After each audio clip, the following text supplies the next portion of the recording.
നമസ്കാരം, ഞാൻ ജിഷ്ണു വാസ്തവ. എല്ലാവർക്കും ഇടവന വേദസിന്റെ യൂട്യൂബ് ചാനലിലേക്ക് സ്വാഗതം.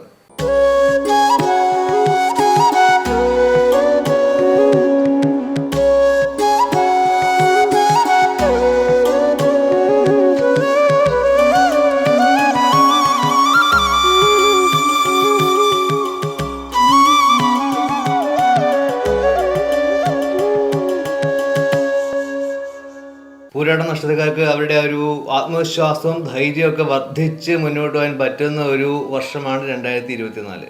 ജോലി സ്ഥലത്തായാലും അവർ പ്രതീക്ഷിക്കുന്ന ആ ഒരു ഉയർച്ചയും പ്രശ്നങ്ങളൊക്കെ തീർന്ന് സമാധാനമായിട്ട് ജോലി ചെയ്ത് മുന്നോട്ട് പോകാൻ പറ്റുന്ന ഒരു സാഹചര്യം അവർക്കുണ്ടാവും.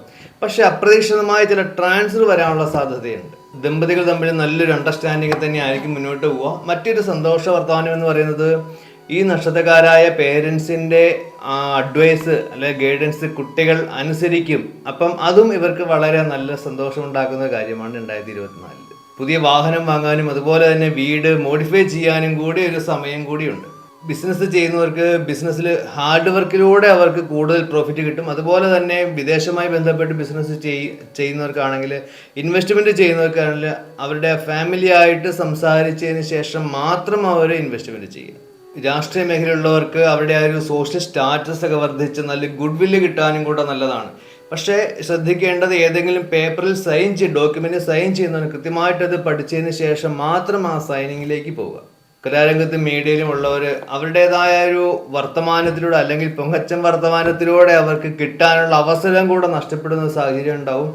അതുകൊണ്ട് ആ ഒരു സംസാരം ഒന്ന് മിതപ്പെടുത്തുക. പൂരാട നക്ഷത്രക്കാരായ കുട്ടികളിൽ അവരുടെ സൗഹൃദങ്ങൾ വഴി, ചീത്ത കൂട്ടുകെട്ടുകൾ വഴി അവർക്ക് പല അവസരങ്ങളും അവർക്ക് നഷ്ടപ്പെടും.